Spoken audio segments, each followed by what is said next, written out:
Hi, hello. I hope all is well for you.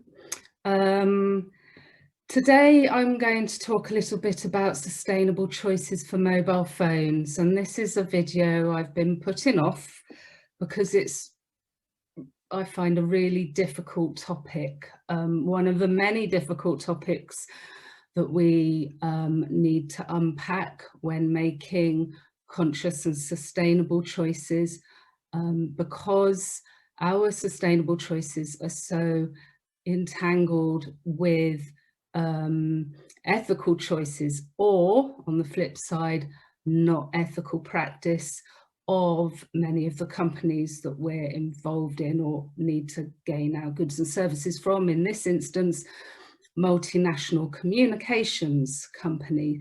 The guts of it really make me want to cry and vomit, because our mobile phones, you may or may not be aware, and much of our technology rely on minerals for the operation system and function of the batteries. So this is cobalt and coltan minerals. Now, countries rich in these minerals happen to be in Africa, and there's a historic practice of exploiting the people of the countries to obtain these minerals. It's a system called conflict mining. And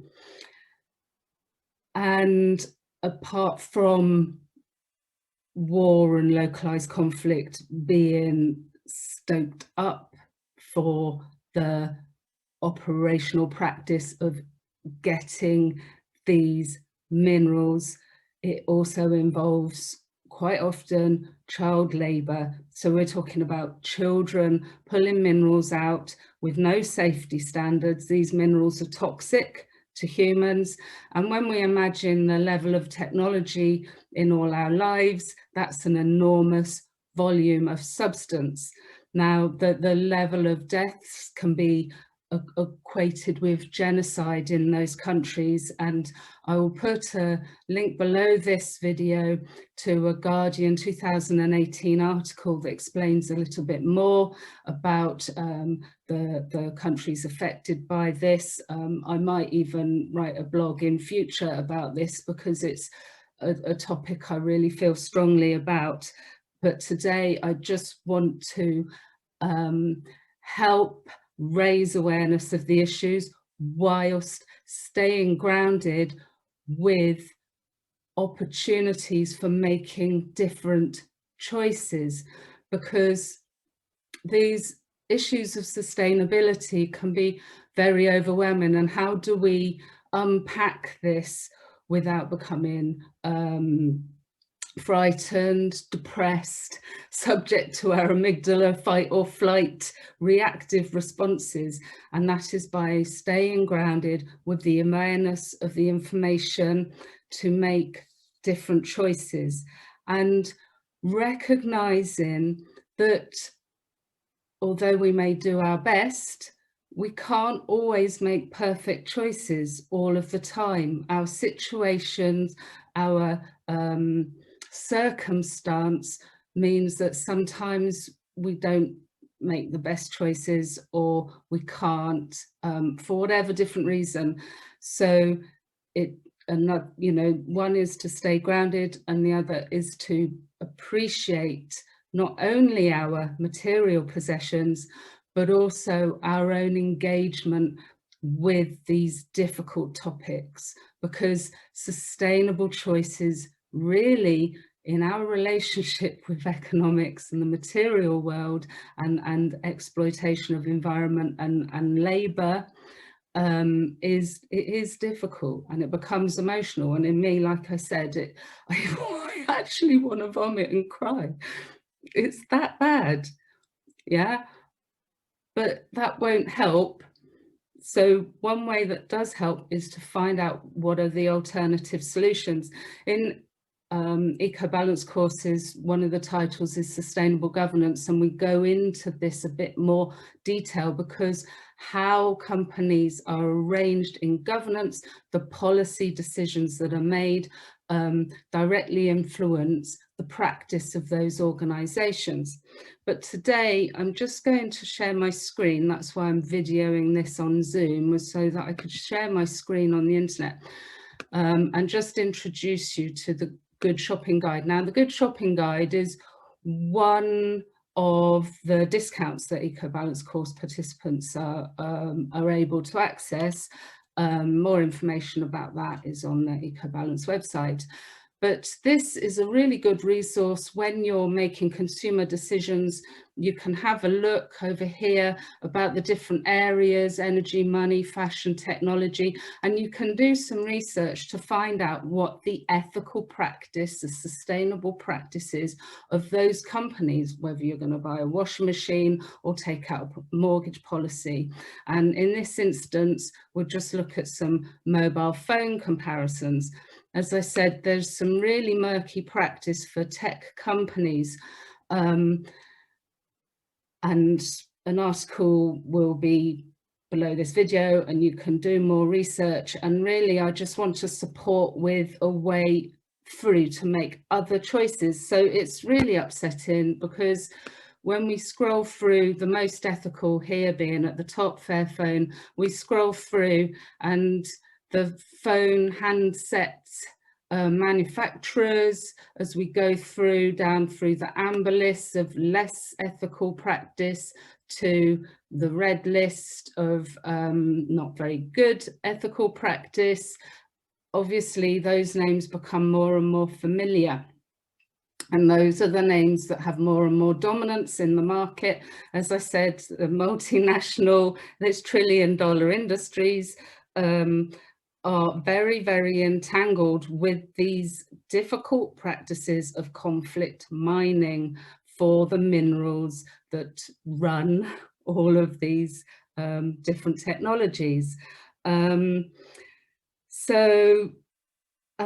Historically, it goes back to legislation international called the Strategic Mineral Stockpiling Act of 1946, and you can have a look at that if you want to. But right now, we're just looking at the surface, the producers of handsets. So you can see here, you know, you might own one of these, and if you do, really just appreciate your material advantage and ability to sit with this information. It doesn't mean you have to chuck that phone in the bin or cancel your contract straight away, or it just means that when you come to renewing your contract, you can make different choices, or you can take other things into consideration, because this information isn't part of the consumer information that's given by these companies when they're hooking you into another contract. And I'll come on to the material responsibility of the handsets in a moment. So at the top of the list, and this isn't sponsored by Fairphone, but it's just the phone that my own personal phone is, and I've had a Fairphone maybe 6 or 7 years.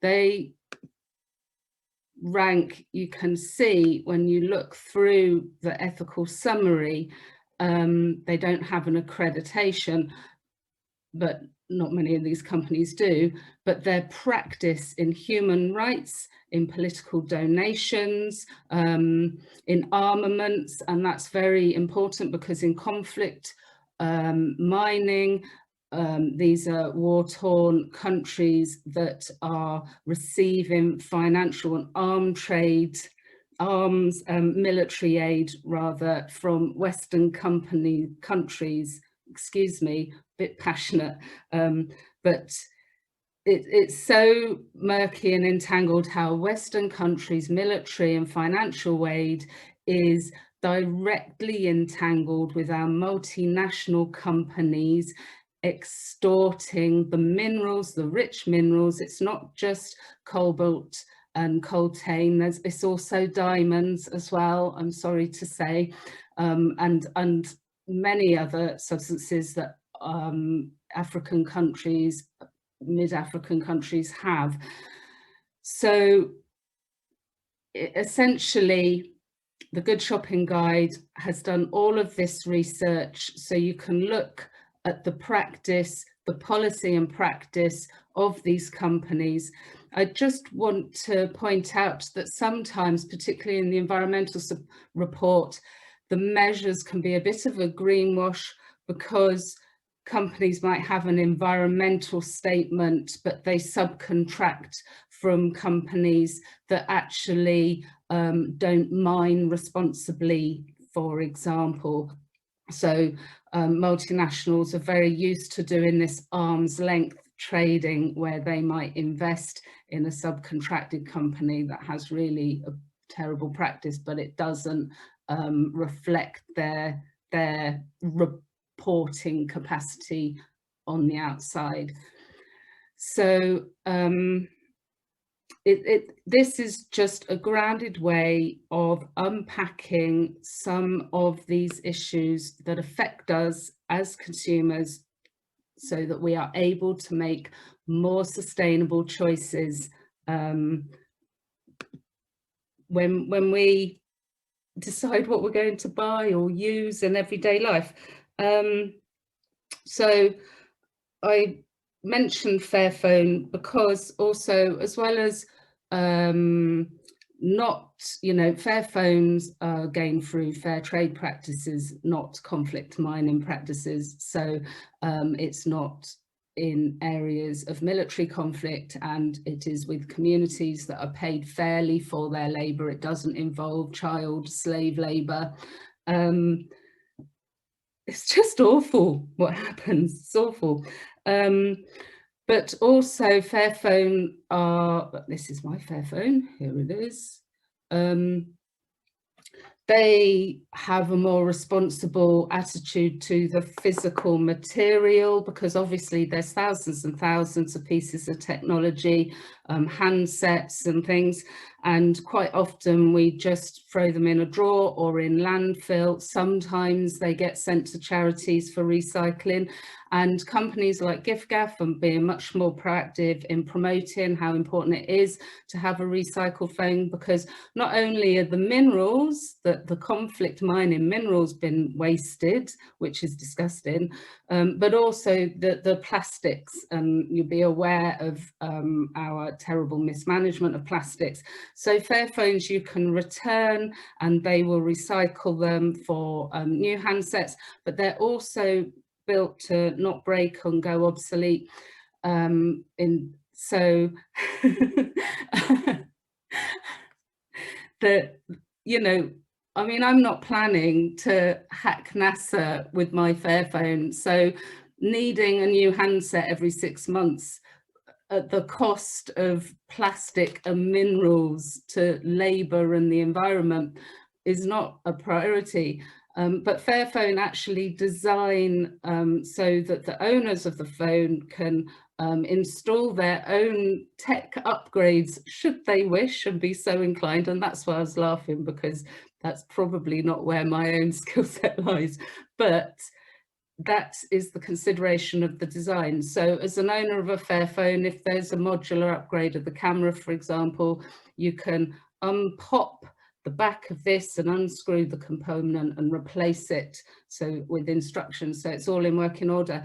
And that is how you can have and look after a handset for like 6 years or longer, rather than upgrade every 6 months. And when we think of the population of the planet, and in the Western world as individuals, how we're encouraged to just discard handsets for replacement of a new, and this is because the multinationals obviously making a lot of money by having a quick turnover of materials, which unfortunately are gained through exploitation of labour, including children, and the environment with terrible mismanagement of extracting practices. So I hope I've managed to articulate some of this in a way that's manageable and digestible.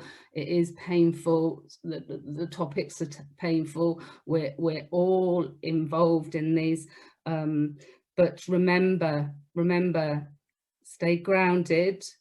We can unpick and unpack this to make healthier, more sustainable, more ethical choices where possible, and appreciate your own engagement in that where possible. You know, where you are able to make more ethical decisions, appreciate that will in yourself. You know, we are all connected. And so also the gratitude for the labour that does bring all these material wonderments to our table as well, you know, is a good stabiliser as we navigate our way through sustainable complexities that we're facing at the moment.